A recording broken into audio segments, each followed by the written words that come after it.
everyone, welcome back to my channel. I'm Megs and today I'm going to bring you a little something different. This is a video with my favorite things that I kind of been using this whole year. Now, majority of it is non-makeup related, but there are some things, some skincare and one or two products. But 2020, obviously there's a lot of things that changed this year in terms of what we use, what I felt like I needed to use due to things. So rather than keep droning on, let's just kind of get right into it. Okay, so let's just start off with skincare. Okay, so this year I saw definitely a rise in acne and problematic skin texture, whether or not that is just, you know, the age that I am becoming and my skin is changing, but also because of maskne, lovely maskne. So I have a few products here. I wrote down some notes as well because I wanted to make sure that I got everything. Okay, so just looking at my notes. Okay, so I want to talk about this one. This is Tundra, and this is the Dermo Cleanser. It's a cleansing and makeup removal fluid for face, eyes, all types of intolerant skin. So this is really great if you have sensitive skin. So what's nice about this one is that you don't have to rinse it off. It's a very thin milk. It gets rid of everything. So when I come home from work, the first thing that comes off is obviously my scrubs and all that, and whatever else, but then my mask. And then I go right into my bathroom and wash my face. Obviously, I've been wearing a mask for about 12, 13 hours, sometimes longer, and any of that moisture, any kind of film or anything like that that's been on my skin for that whole time, I want to get a really nice cleanse, but I also want to be really gentle. This year, I really took a step back from any kind of harsh, I don't want to say that I didn't use any acids, but I wasn't as strict with my regime and doing retinols and acids and alternating between the two. I wanted to give my skin a break, and then on days off, I would also kind of take it easy on my skin. And what I mean by that is like not wearing super heavy foundations, or if any. I would kind of go back to basics when it came to skincare. This was definitely a step. This would be kind of like, I would use my Bioderma micellar cleanser first, and then I would kind of go in with this, along with two other products that I would use simultaneously or conjunction. I use these. These are the Aqua. They're like the little bamboo. They have like a little place for your fingers back here, and then the cloth. So I'd either put some of the Tundra on top of this and then work it into my skin and I do rinse with kind of a microfiber cloth, or I would use this. This is the Foreo Luna. This is just a tiny little one-speed silicone based. Yeah, this was really great for getting, if I felt like I needed more of a cleanser, but typically I would use this and then, like I said, a microfiber cloth. Another thing that helped out with some maskne was this. This is the Good Molecules Niacinamide Brightening Toner. So it didn't necessarily prevent any kind of acne, but it definitely helped. I feel like niacinamide really helps with my skin in terms of soothing, brightening, and my skin really likes ceramides and niacinamide especially. I really like this. You could use this day and night. At nighttime, I would sometimes use this. This is the Biologique Recherche, and this is in the lotion P50T. This one is used for exfoliation and balancing of face, balancing lotion for face. This has lactic acid in it, as well as some interesting ingredients like vinegar and horseradish, glycerin, niacinamide as well. But it definitely has a very pungent smell. They can smell the vinegar for sure when you use this. I would use this very infrequently, to be honest with you. I didn't want, again, to further destroy the barrier that perhaps has already been going on.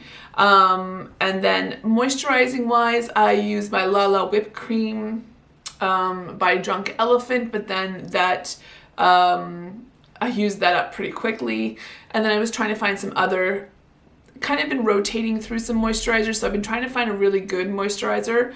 My skin being that it's normal combo in terms of oily through the T-zone, normal pretty much throughout, but I also have obviously a little more mature skin, now acne prone, and dehydration. So those are my issues, and then it's just ever changing. I think right now it's starting to kind of balance out. I'm definitely not getting the breakouts that I was getting. I'm just trying to really take care of my skin. I never go to bed with makeup on. I'm always really pretty diligent about that. Other things that have helped my skin are wearing silk masks. I have two kinds. One is, this particular one's a little more fitted in form. It does have like a wire nose piece, goes right underneath the chin, and then it has like a filter pocket. This is a triple layer silk.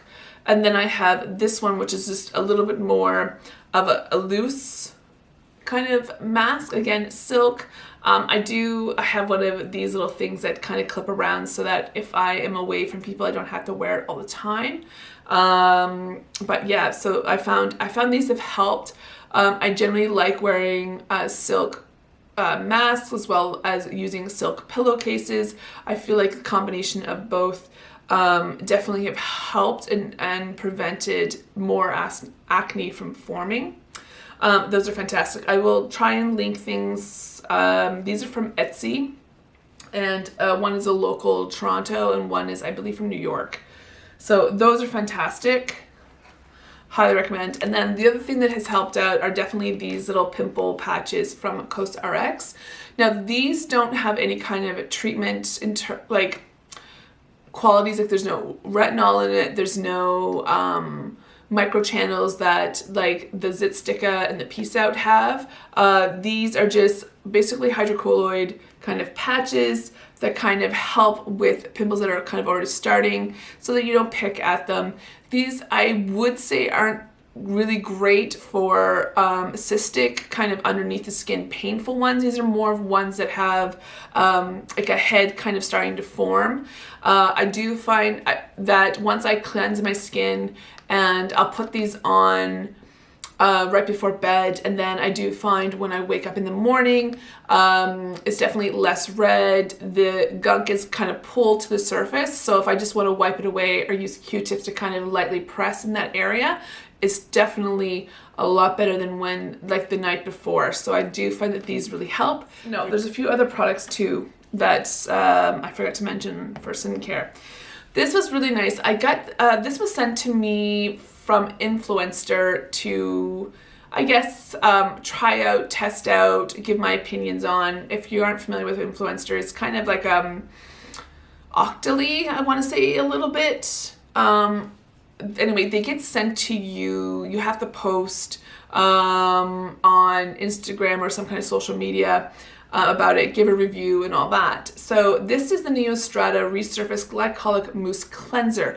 When I feel that there's kind of a buildup of skin cells or just gunk on my face, I will use this. I don't use this on the daily. I don't think it's warranted, but every once in a while when I feel like I need a good refresh to my skin, this has been really, really fantastic. My skin is pretty tolerant to acids, but just know, again, there's a glycolic acid in it. I really like this a lot. It does help with texture, roughness, and some dullness. I really find my pores get clogged fairly easily. Does help with that. The other thing that helps with clogged pores is this little baby right here. This has saved me more times than I can count. This is the ordinary salicylic acid 2% solution. So this is fantastic for, I know, sorry guys, the light is so bright. It's really gray here. This is really fantastic as BHA. So salicylic acid is a BHA compared to an AHA. It really helps with getting in there and especially into the pores and getting rid of that gunk. Fantastic for, I think, for oilier skin, and a nice alternative to peroxide.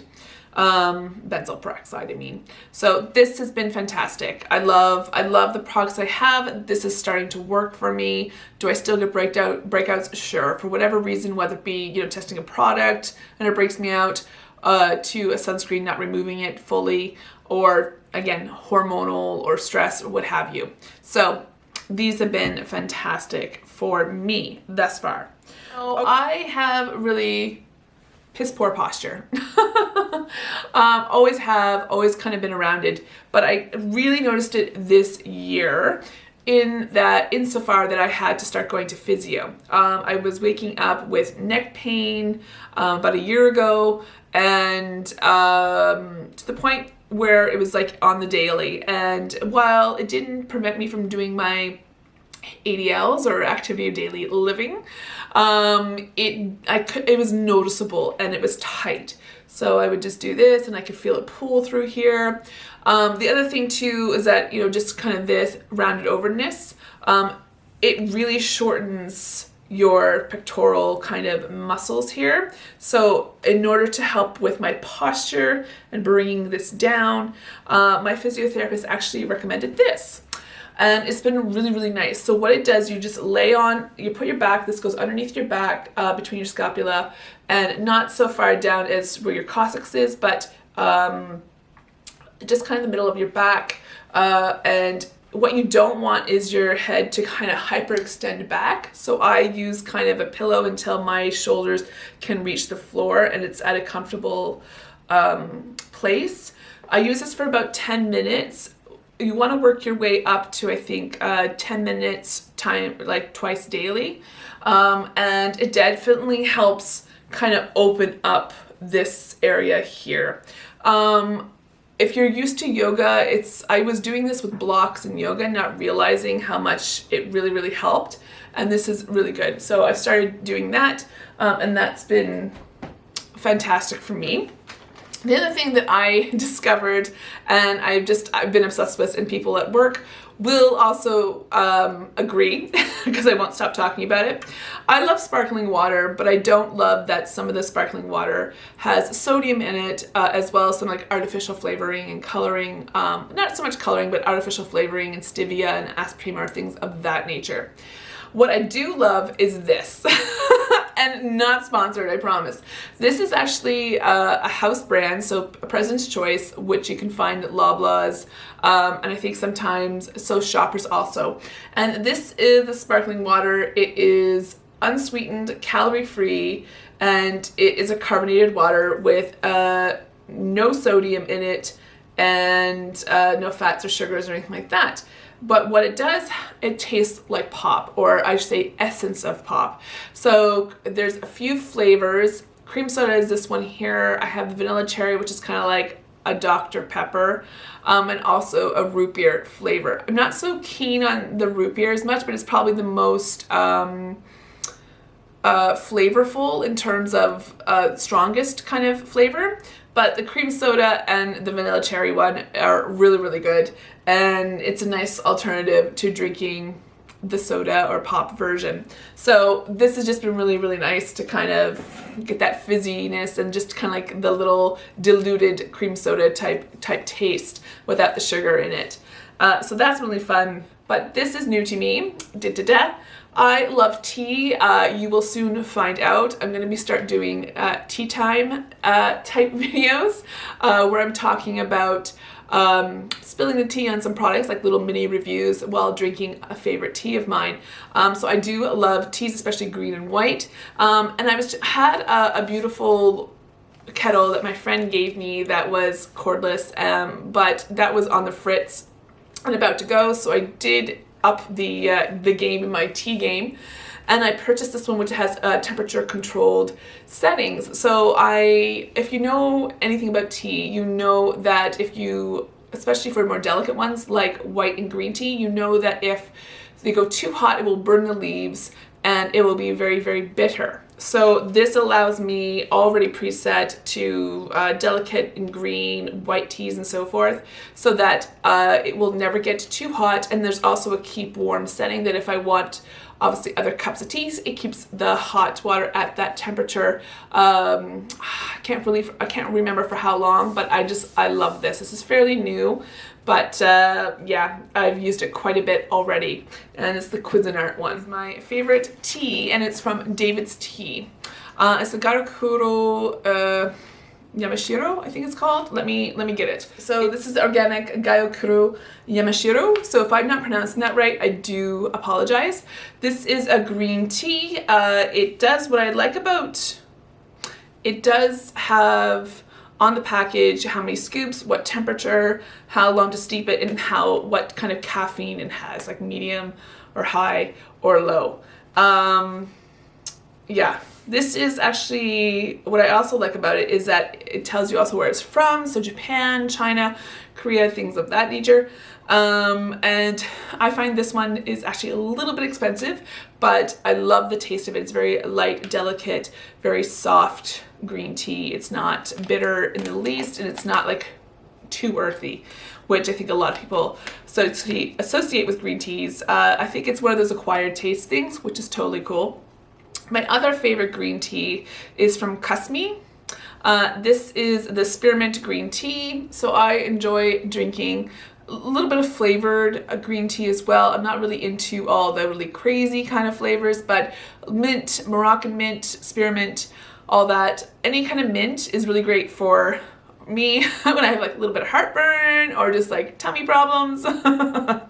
But yeah, I do really enjoy the Matissme. The tins are gorgeous. I just love it. Not only that, but it also reminds me of when I went to Paris and I went to the Matissme tea place in one of these beautiful fancy department stores. Other kinds of teas are like Sloan, I think it's Sloan. Yeah, tea is really nice. Again, beautiful packaging and just really nice. Anything that's like jasmine, really like that as well. So that's my tea game. But we'll get into more teas a little bit later. This is fairly new to me, but they have quickly become a favorite. So I was incredibly fortunate prior to Black Friday. I want to say, was it in October? Yes, I had picked up, and I wanted to use them for a very long time. I'm just trying to find them within my dirty brushes here. A Refer. Refer is definitely a brand that has been on my radar for a very long time. They're all dirty. I picked up the Core, and I also picked up the 13 and 14. 13 and 14, I can understand why people absolutely adore them. I concur. I absolutely concur. I think they're fabulous, especially if you have hooded eyes like I do. This is the 14. Here, again, dirty, sorry. Hair. As a woman that has young lady, woman, girl, whatever, that has hooded eyes, I do find it kind of problematic with some brushes. Now, I do have favorite brushes that I've had for years, but obviously my eyes are changing and I feel like they're not working for me as well as they used to. I still keep them around because I can find usefulness for them. I was a big fan of the Smith brushes. I love them, but I do find that they fluff out quite a bit, but I still use them. They're quite good. I love Wayne Goss brushes. I think they're fantastic. I'm also a fan of Sonia G. However, I don't have a lot of hers because they are a little bit on the pricier side. But I will just kind of, surely, but, slowly and surely, I will, I can't find all my other brushes. I will add to my collection there's particular ones that I'm looking for. But yeah, the Refer, I will definitely add these to my brush collection. I have quite a few, but I definitely have favorites, and these are quickly, if not the brushes that I go to. As you can see, they're, as I said, very dirty. I need to do a good brush clean. Yes. Okay. And I think that's about it. I didn't want to get into too much because I've already talked about my top foundations and you've already seen my other collection.